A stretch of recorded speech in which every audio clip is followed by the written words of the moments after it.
Selamat malam, di sini saya coba mempresentasikan analisis industri asuransi, yaitu mengenai kegagalan sistemik industri asuransi di Indonesia. Sebagai bagian dari tugas ujian akhir semester mata kuliah pasar dan lembaga keuangan. Latar belakang yaitu rangkaian kasus gagal bayar asuransi Indonesia. Itu pada tahun 2020, Jiwasraya gagal bayar 16,8 triliun kepada 17.000 nasabah. Asabri di 2021 menyebabkan kerugian negara 22,7 triliun. Wana Arta Life dicabut izin usaha, gagal bayar 8,8 triliun. Bakri Life gagal bayar produk Diamond Investa sejak 2008. Keempat kasus ini mencerminkan pola sistemik mismanagement, investasi berisiko tinggi, dan lemahnya pengawasan. Analisis sistemik. Mengapa disebut kegagalan sistemik?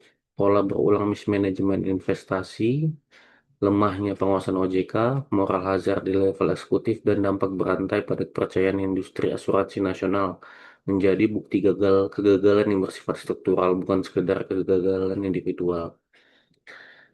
Sikap masyarakat, peran kritis masyarakat dalam ekosistem asuransi. Masyarakat memiliki peran aktif dalam mencegah kerugian finansial dengan meningkatkan kewaspadaan dan literasi keuangan, yaitu bersikap kritis terhadap produk asuransi, teliti membaca polis dan memahami risiko, kemudian meningkatkan literasi keuangan, selanjutnya melakukan verifikasi legalitas dan track record perusahaan asuransi.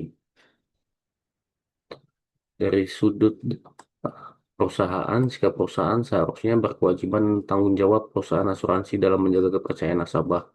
Perusahaan asuransi wajib menerapkan good corporate governance secara konsisten, transparansi laporan keuangan, menjaga rasio solvabilitas RBC di atas ambang batas OJK. Manajemen risiko yang prudent serta perlindungan nasabah harus menjadi prioritas utama agar kepercayaan publik terjaga.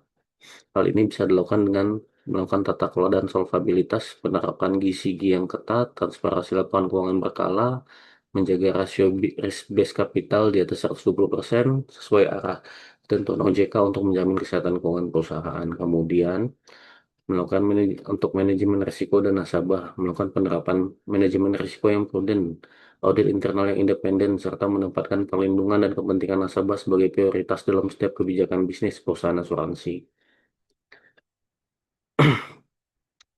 Sikap pemerintah atau OJK dalam hal ini yaitu peran OJK dalam pengawasan industri, pengawasan preventif dan early warning system. OJK wajib menerapkan pengawasan berbasis risiko secara proaktif, membangun sistem peringatan dini untuk mendeteksi potensi gagal bayar sebelum merugikan nasabah. Kemudian melakukan regulasi adaptif terhadap situasi, penegakan hukum, dan perlindungan konsumen. Regulasi harus dinamis mengikuti inovasi industri. Penegakan hukum tegas terhadap pelanggaran solvabilitas dan penguatan mekanisme perlindungan konsumen menjadi prioritas utama. Peta tanggung jawab.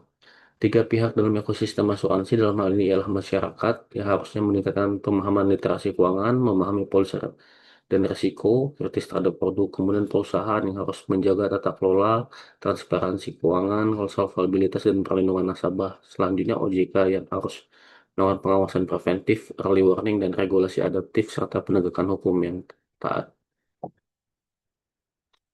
Rekomendasi perbaikan ekosistem asuransi ya, merupakan langkah konkret menuju industri asuransi yang sehat, transparan, dan terpercaya bagi seluruh masyarakat, yaitu dengan menjalankan reformasi regulasi dan pengawasan, penguatan sistem deteksi dini, mengedukasi nasabah secara masif, serta sanksi tegas bagi pelaku fraud. Kesimpulannya sendiri, solusi sistemik membutuhkan kolaborasi tiga pihak, reformasi menyeluruh dan komitmen bersama antara masyarakat, perusahaan, dan OJK adalah kunci membangun kembali kepercayaan publik terhadap industri asuransi. Referensi penelitian sendiri berdasarkan dari laporan keuangan OJK tahun 2018 dan 2023, siaran pers resmi, putusan pengadilan tipikor untuk kasus PT Asuransi Jiwasraya, laporan keuangan dan audit BPK PT Asabri, liputan media, kasus Wana Arta Life dan Bakri Life, kemudian kajian akademis industri asuransi Indonesia, LPPI dan UI. Demikian, terima kasih.